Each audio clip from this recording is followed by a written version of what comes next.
The Pain of Persistence, Why It Hurts and Why It's Worth It. Written by Ronnie Rowland.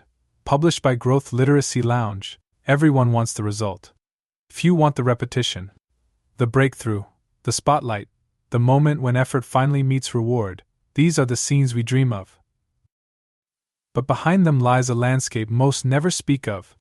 A place of silence, of routine, of showing up when it no longer feels inspiring. Persistence lives there. And it hurts, not because you're doing something wrong, but because you're doing something real. Jim Rohn once said, "Don't wish it were easier, wish you were better." That line doesn't flatter. It doesn't comfort. It holds a mirror. It calls us out of waiting for ease and into the difficult beauty of transformation. Because if the path were smooth, you wouldn't grow, and growth, not ease, is the point. This book is not about motivation. It's about something deeper, something quieter. Motivation flares. It lifts and vanishes. Persistence remains. It stays in the room after the crowd leaves. It shows up before the world is watching. It holds steady when the reasons get blurry, and most of all, it hurts, not dramatically, but consistently. Like a dull ache in the soul that whispers, "Is this worth it?" The answer, always, is yes. But not because success is guaranteed, not because every effort will be noticed. The answer is yes because the act of continuing reshapes you. It strengthens the part of you that doesn't need applause to act, that doesn't need results to believe, that doesn't need certainty to commit.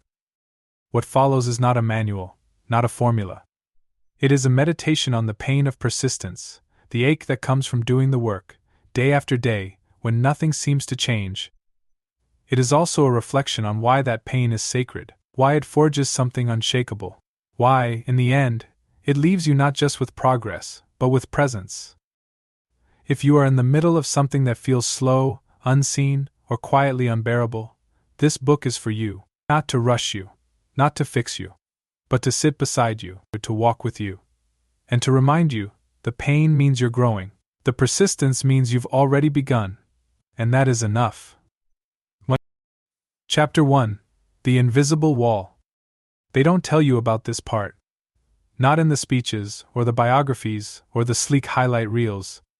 They don't mention the hollow mornings when nothing feels worth it, or the dull ache that sets in after trying so hard for so long with nothing to show. This isn't the price of ambition or the cost of dreams, it's something quieter, more persistent. It's the invisible wall every striver hits when the path forward stops making noise. No applause, no signs, just you, your effort, and a silence so thick it starts to feel like failure. The beginning is usually easy. There's excitement in the new, in the possibility. A fresh goal is intoxicating. For a while, progress feels fast, fueled by novelty and the rush of potential. But then comes the drift, the slowdown. The place where the shine wears off and the work begins to feel like work. This is where many turn around. Not because they're lazy or undisciplined, but because no one ever told them it would feel like this, like pushing through fog with no end in sight. This wall isn't made of brick or stone. It's made of expectation. The expectation that effort should lead to results, that trying hard should feel good, that momentum should be rewarded. But reality moves slower. It builds in silence, beneath the surface. And when that silence stretches long enough, it doesn't just test your patience, it tests your identity. Who are you when your work isn't noticed, when your effort yields no praise, when the world moves on without you? Most give up here. Not loudly but gradually, they let their routines soften. Their standards slip. They tell themselves the story changed, that they've grown out of it, that maybe the dream wasn't right after all. But if you listen closely, you can still hear the quiet truth beneath their words. They didn't stop because they were wrong, they stopped because they got tired, because persistence, in its rawest form, is painful, and pain is easier to avoid than to honor. But this wall, as solid as it feels, is not the end. It's the test. It's the sorting ground between those who almost and those who do. Not because those who do are better, but because they decided the pain was not a signal to stop, but a signal to lean in. They stopped asking when it would get easier and started asking how they could grow stronger. They saw the wall not as a blockade, but as a threshold. There's no shortcut through it, no clever hack, only repetition. Only presence.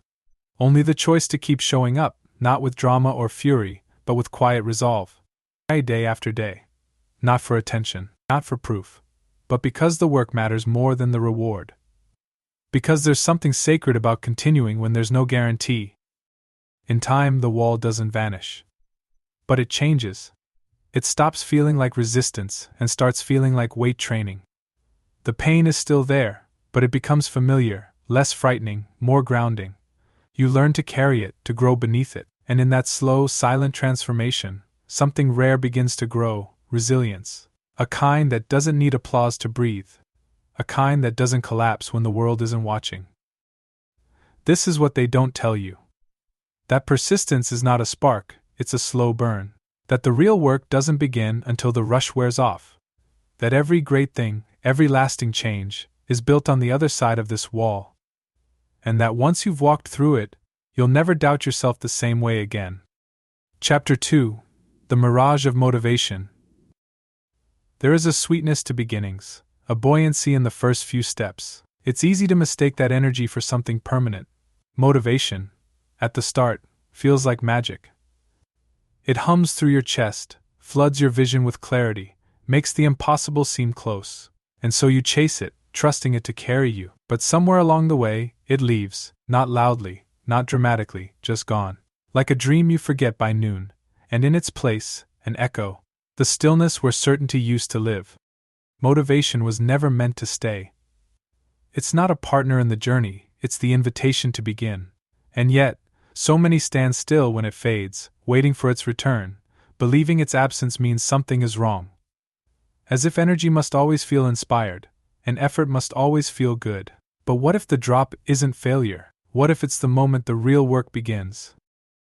There's a reason the world is full of unfinished books, abandoned plans, half-built dreams.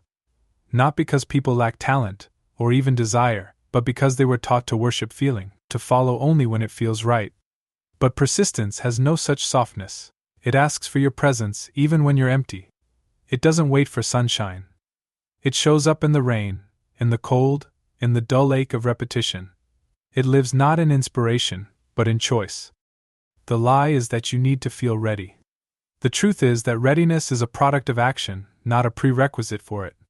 Like a fire, momentum is built by friction. By the small, consistent rub of effort against resistance. It doesn't spark because you believe, it sparks because you begin. And then, sometimes belief follows. The mirage of motivation is dangerous because it promises ease. It whispers that the right path will feel right. But real progress is often cloaked in discomfort. It looks like waking up tired and going anyway, like facing the blank page, the empty gym, the silent inbox, and still beginning. It looks like trusting the process more than your mood, because mood lies. It bends with the weather, sways with sleep, flickers with doubt, but commitment, that can anchor you. You don't need motivation. You need a system, a rhythm, a ritual. Something so ordinary, so boring even, that it becomes sacred. The brushing of teeth, the boiling of water, the tying of shoes. Not grand acts of will, but quiet agreements with yourself. I will show up. I will keep showing up, even when it hurts, especially when it hurts. And in time, something shifts. You stop seeking the high. You stop mourning its absence. You begin to build on something deeper, a groundedness, a knowing that you are the kind of person who continues, not because it's thrilling, not because it's easy, but because it's aligned, because you said you would. Motivation may visit again. It might come roaring back one morning, lighting you up like the first day, but you won't depend on it anymore. You won't chase it like water in a desert, because you'll know you are not here for sparks, you are here to build the fire. Slowly, daily, in the dark, and when others ask how you did it, how you stayed so driven, you'll smile, knowing the secret wasn't drive at all, it was devotion. The quiet, unglamorous kind that doesn't wait to feel good, it just begins, and begins again. Chapter 3: A New Weight. There's a particular heaviness that sets in when persistence becomes real.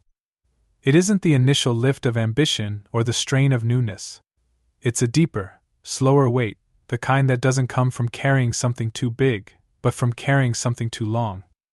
You begin to feel it not just in your body, but in your thoughts, in the way mornings stretch, in the way time thickens. This is the new weight, and it is not a sign of weakness, it is the presence of substance.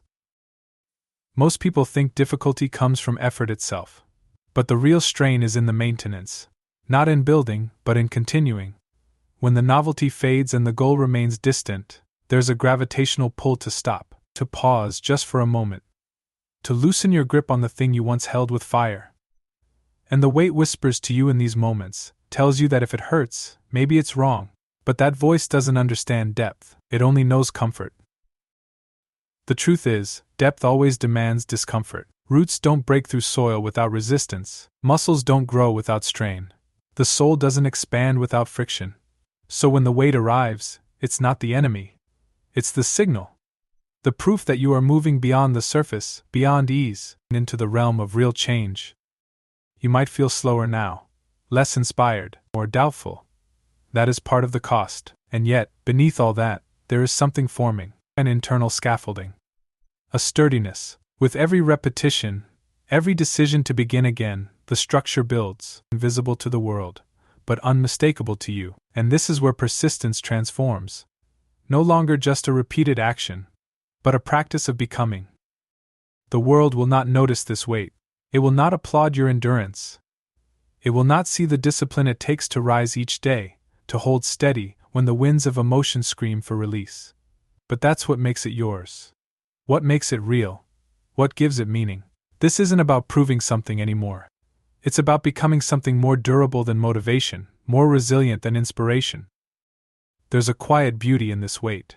A kind of peace that only exists when you stop trying to escape it, when you accept it not as punishment, but as presence. It is with you now, shaping you.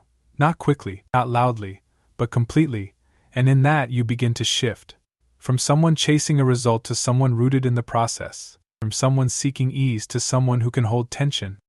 What once felt like burden begins to feel like purpose, not because it got lighter, but because you got stronger, you grew into the weight, aligned with it, let it teach you, and in that alignment there is less struggle. The resistance still exists, but it no longer defines the experience. You are not fighting the weight, you are walking with it. This is where many turn back, mistaking this heaviness for a signal to stop. But you, now, see it for what it is, the sacred density of effort. The weight that only arrives when something real is being built, and you carry it not because it is easy, but because it is yours. In this you begin to change. Not in the eyes of others, but in your own bones. The mirror might not reflect it yet, the metrics might not show it, but inside, a quiet revolution is underway. One step, one breath, one choice at a time. You are not just doing the work. You are becoming the work, and that changes everything. Chapter 4. The Emotional Grind. There comes a point where the body follows the habit, but the heart begins to protest. Not in rebellion, but in weariness. A kind of emotional erosion sets in, not loud, not sudden, just the quiet fade of feeling.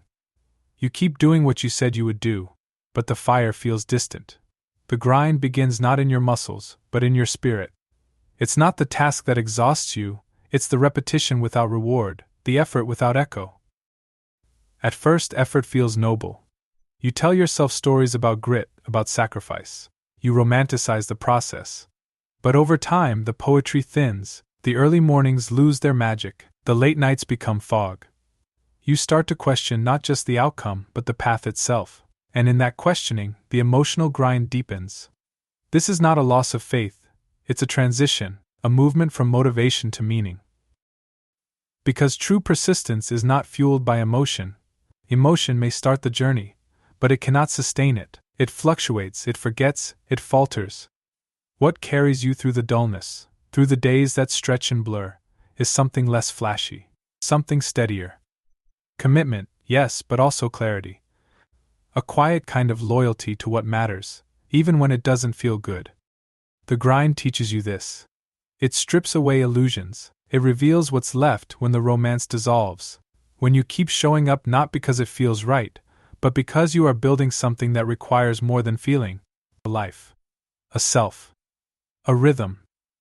In this way, the emotional grind becomes sacred, not because it's pleasant, but because it's honest. It asks nothing of you but everything.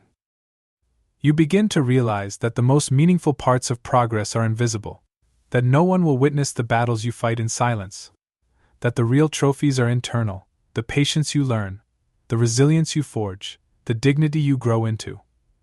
There's a quiet kind of pride that comes with this, not loud, not shared, just a gentle knowing you kept going.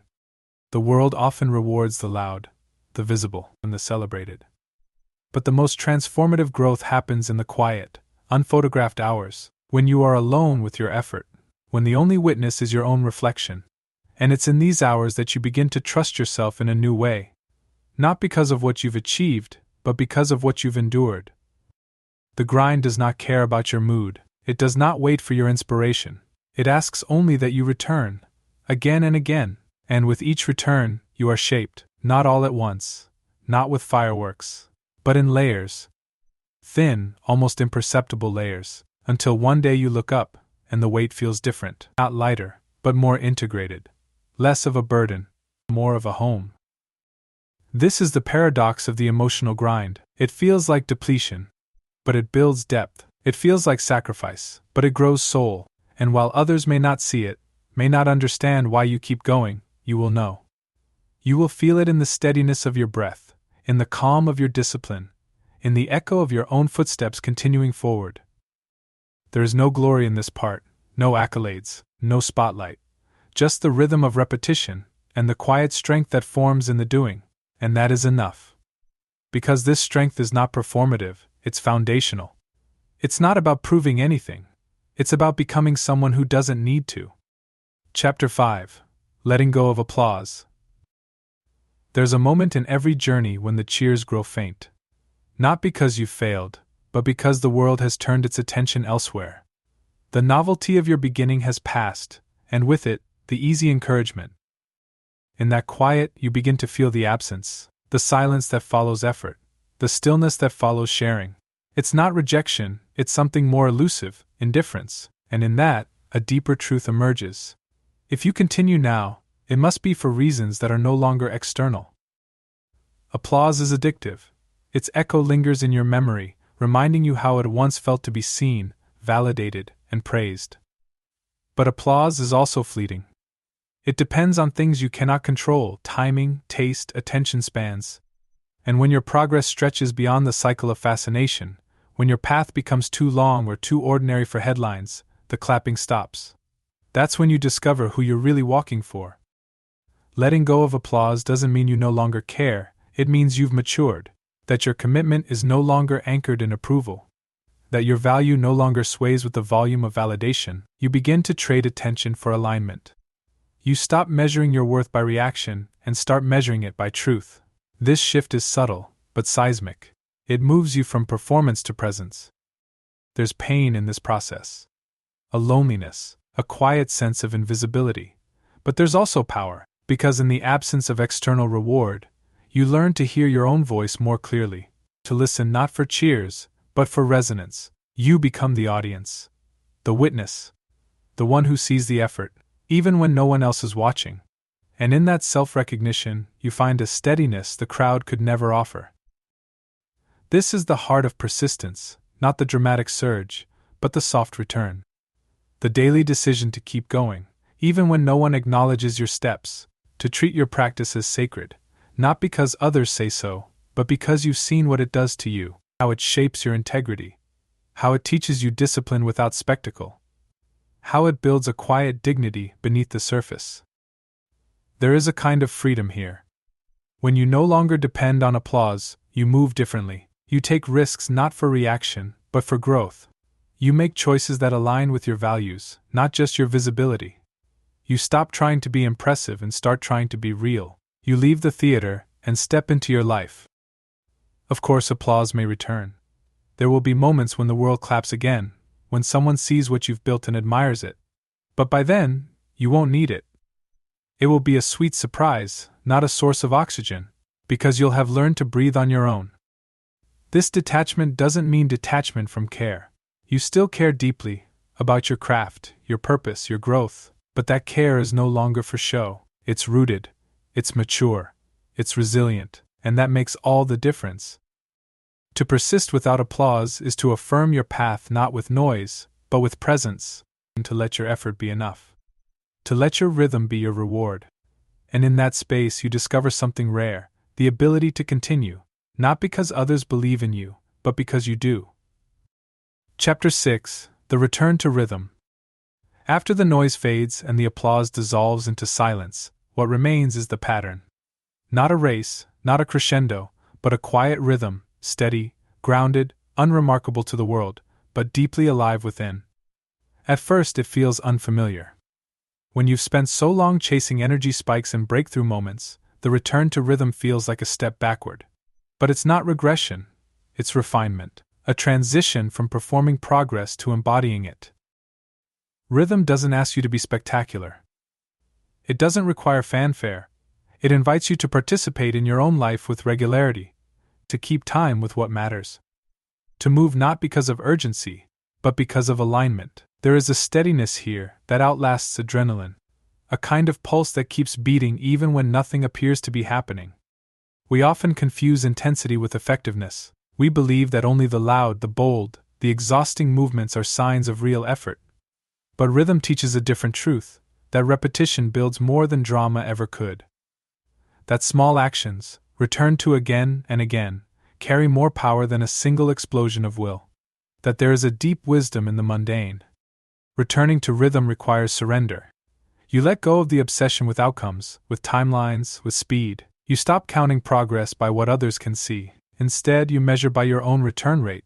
How many times you chose to show up. How consistently you honored the process. How rhythmically you lived what you say you value. There's a humility in this. Rhythm doesn't praise you. It doesn't inflate your ego. It simply offers itself to you each day like a blank canvas, a quiet place to return, and in that return, you find your center, not in the result, but in the doing, not in the finish line, but in the step. At first, rhythm feels restrictive. You miss the highs, you miss the rush. But with time, you begin to notice something else, a peace that arises when you no longer chase peak moments. A strength that grows not from how high you leap, but from how steadily you walk. Rhythm is not confinement, it's containment. It gives shape to your energy, direction to your devotion.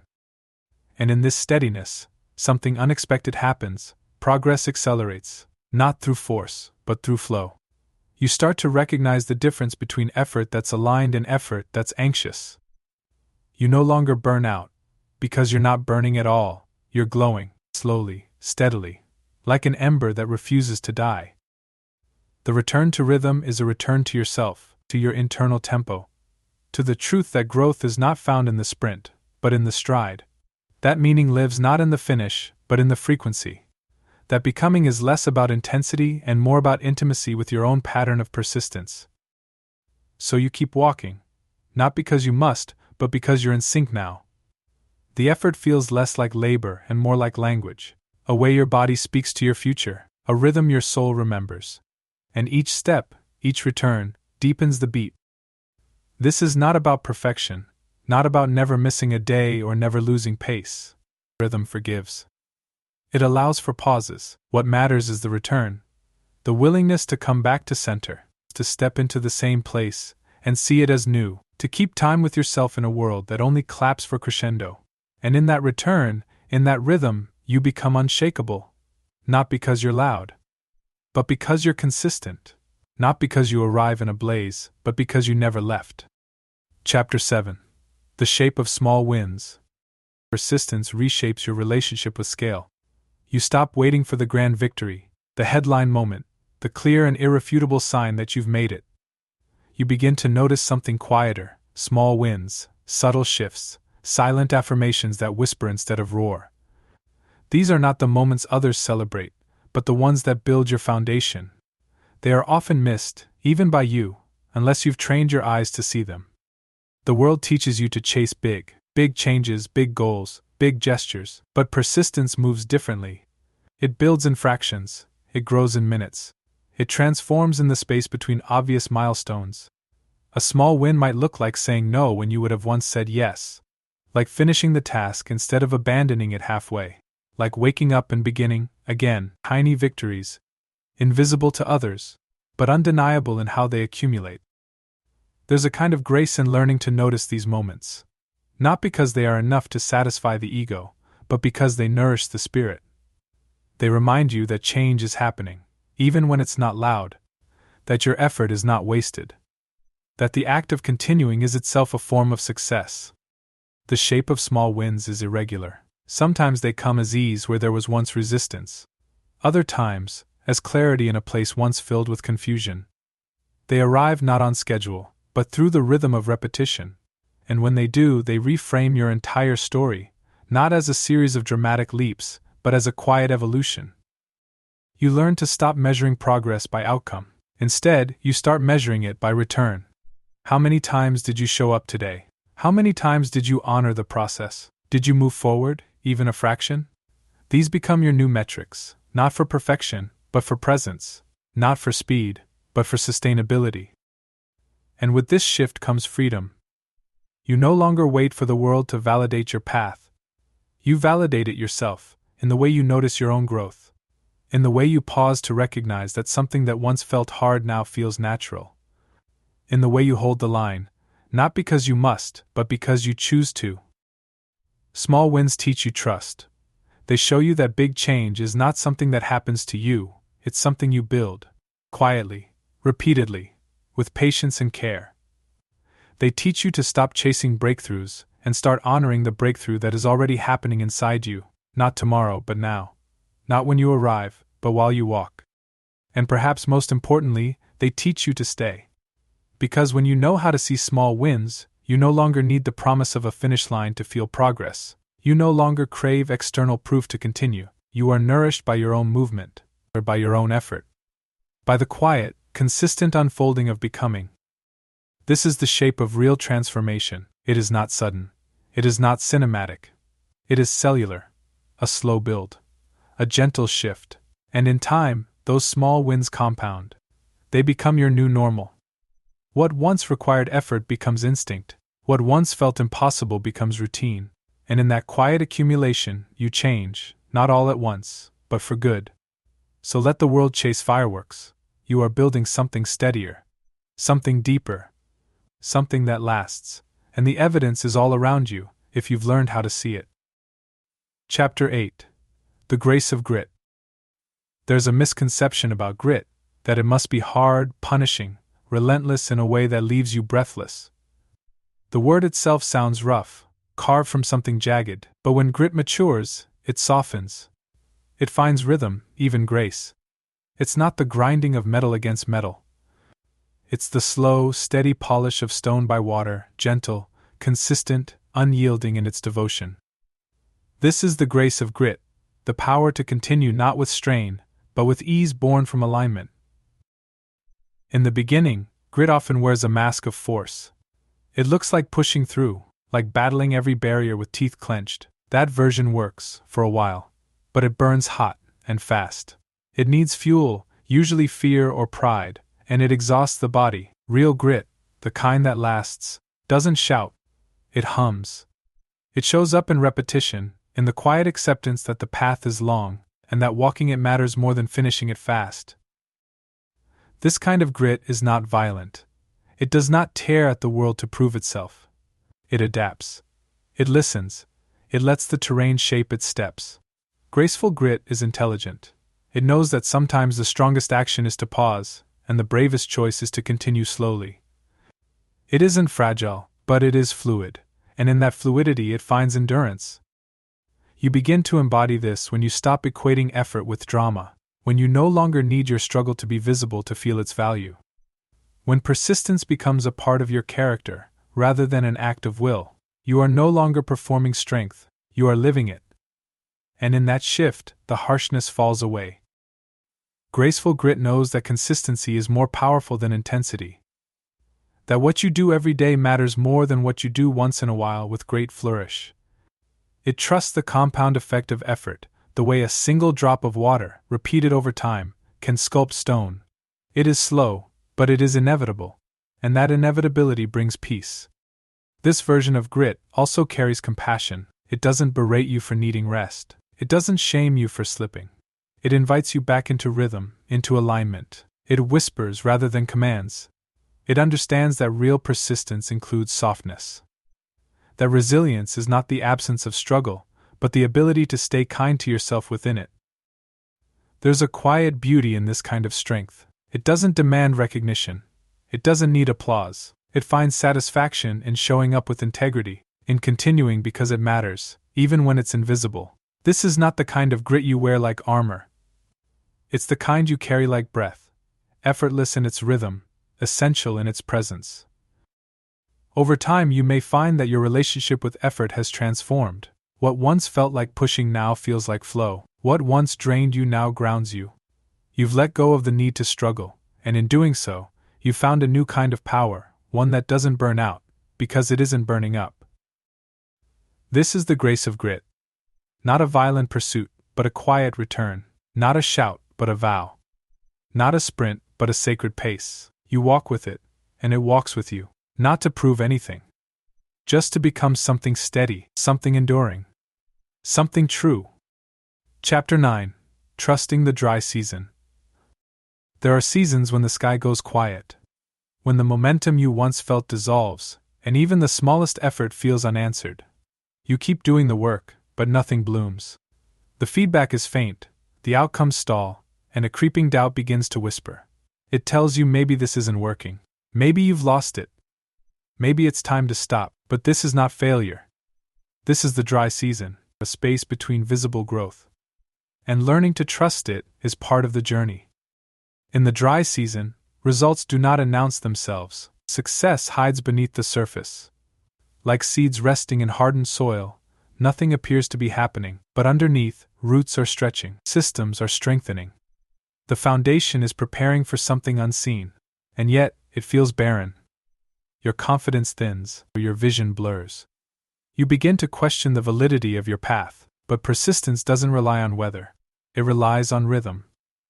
Trust is hardest when there is nothing to hold, when outcomes vanish, and all that's left is effort. But this is where real growth happens, not in the harvest, but in the waiting, not in the applause, but in the return. When you show up not because it's working, but because it's worth it. That is the definition of faith. That is the heart of perseverance. There's a humility that the dry season demands. You cannot force results. You cannot will outcomes into existence. All you can do is continue the practice, water the soil, tend the space, keep the promise. Not because of what you'll get, but because of who you become by honoring the effort. This is how resilience is formed, not in the bloom, but in the barrenness. In these stretches, progress often takes a different form. It shifts inward. You become more precise with your habits, more intentional with your time, more aligned with your values. There is a stripping away of excess, a focusing of energy. You begin to see what's essential and what was just noise. And this clarity, though quiet, is powerful. It refines your path. It deepens your why.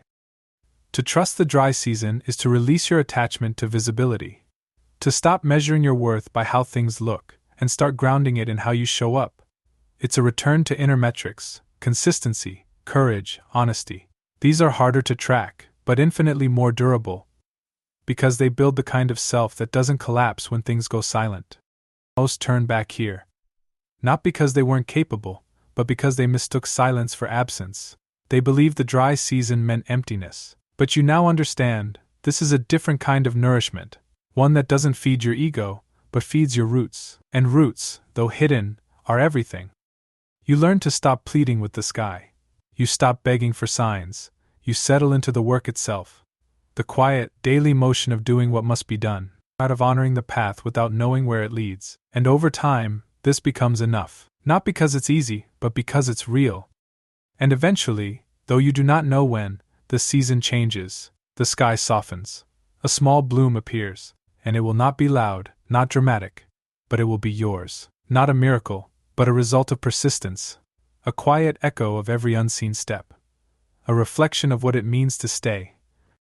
This is the trust that outlasts talent, the patience that outperforms passion, and the stillness that strengthens you more than any storm. You did not quit in the silence. You grew within it, and that makes all the difference. Chapter 10.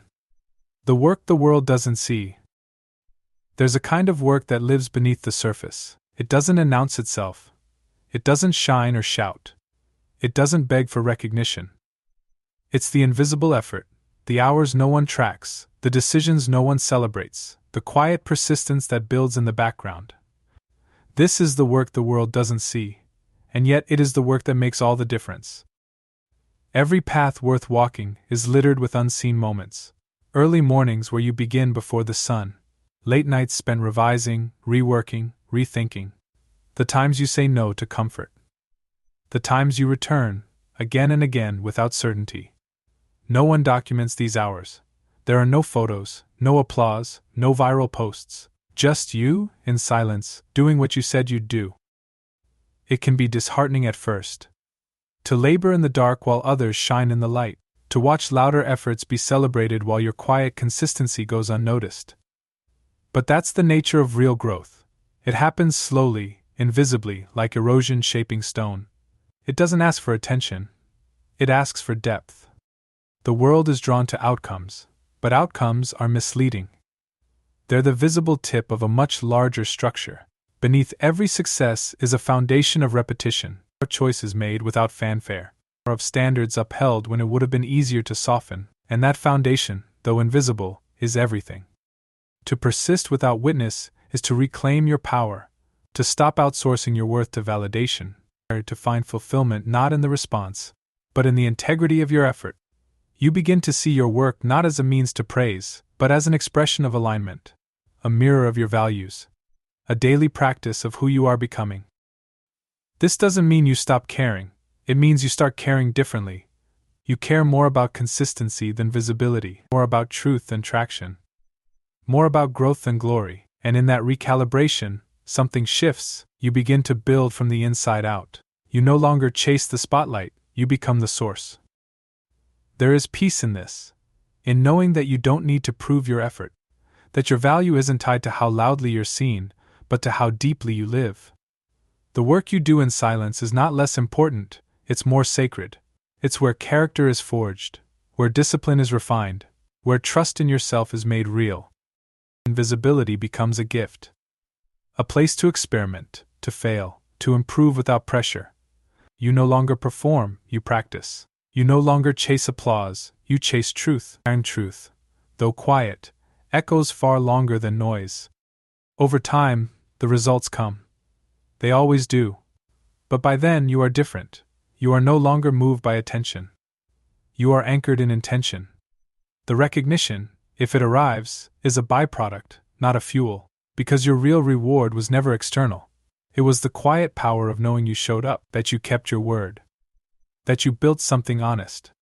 So let the world celebrate what it can see. You will keep working in the places it cannot. You will keep honoring your process in silence. Because you know now, what matters most is not what the world applauds, but what your soul affirms, and that kind of work, though invisible, is indestructible. Chapter 11. Slowness as Strength. In a world that worships speed, moving slowly can feel like failure. Progress is expected to be fast, obvious, linear, but real change rarely follows that script. It meanders. It pauses. It deepens instead of rushing forward. And if you're not careful, you might mistake that depth for delay. But slowness is not weakness, it's strength in disguise. A form of endurance that doesn't wear out, because it doesn't burn out. There is a quiet rebellion in choosing to go slow, to reject the pressure of urgency, to honor your own pace in a culture obsessed with acceleration. It takes courage to trust the process when others are sprinting ahead. But slowness builds differently. It doesn't inflate, it integrates. It doesn't perform, it preserves. It doesn't dazzle, it deepens. When you slow down, you begin to notice the way your body feels when you work, the way your thoughts settle when you stop chasing, the way your energy lasts longer when you move with care. You start to realize that rushing often leads to repetition, redoing, relearning, recovering. But slowness, though less dramatic, creates work that lasts, effort that doesn't need fixing, growth that doesn't need restarting. Slowness is not laziness, it is precision. It is presence. It is the discipline to resist the pull of impatience and stay with the moment until it fully opens. It is the willingness to master one thing at a time, to build deeply rather than widely, to stay with discomfort until it transforms. That is a kind of strength the world rarely celebrates, but always respects once it's seen. There is wisdom in the natural world that affirms this. Trees grow slowly, but become immovable. Rivers cut through rock not with force, but with consistency. Mountains rise not in years, but in eons. Nature trusts time. It does not rush its own becoming, and neither should you. Slowness protects your energy. It teaches you to move with rhythm rather than pressure, to create not from adrenaline, but from intention. It allows you to rest without guilt, to recalibrate without panic. You begin to see that what matters is not how fast you get there, but how well you stay there once you arrive. There is also a certain joy in slowness, a satisfaction that speed often misses. You begin to enjoy the process, to feel your own evolution, to notice the subtle shifts that signal real change. You're no longer living for the next milestone, you're inhabiting each step fully, and that presence brings a kind of peace that speed cannot offer. Others may not understand. They may interpret your pace as hesitation, your patience as passivity. Let them. You are not here to meet their timeline. You are here to become rooted, not rushed, to build something that lasts, not something that just looks good quickly, and that requires trust, deep, quiet, unwavering trust in your own rhythm. In time, your results will speak. They will not scream, but they will be undeniable. The depth of your work, the clarity of your path, the strength of your foundation, all shaped by slowness, by your refusal to be hurried, by your choice to build with care.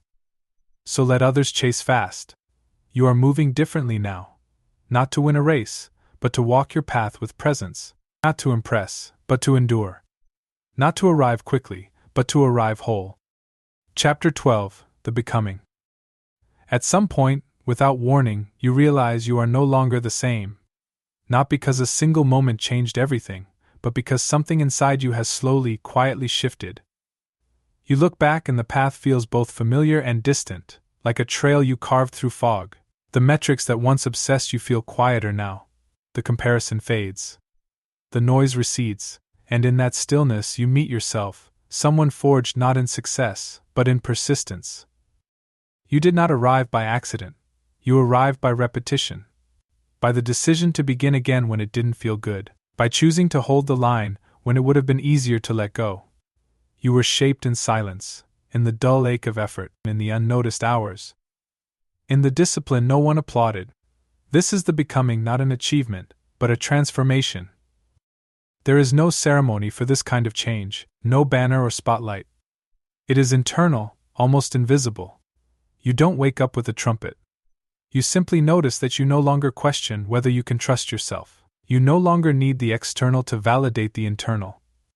You carry a calmness now, not the absence of effort, but the presence of alignment. Becoming is not about becoming someone else. It is about peeling back the layers that kept you from being who you always were. Persistence didn't change your essence, it revealed it. It clarified it. It made you sturdy in the face of silence and whole in the absence of proof. And now what you carry is not a performance, but a presence. You know what it means to endure, to stay when it was quiet, to continue when it hurt. That knowledge lives in your body now, not as tension, but as grace. You've stopped rushing, stopped needing the world to mirror back your value. You know what you're made of because you've seen yourself hold steady through every season. That is not pride. That is peace. There's a softness in this strength. You no longer carry the weight of needing to prove. You are not building for applause anymore. You are building because it matters, because the work itself is a form of prayer, a way of being in the world that feels like truth. The outcome, though still desired, is no longer required. You have learned to love the process more than the promise. And that changes everything.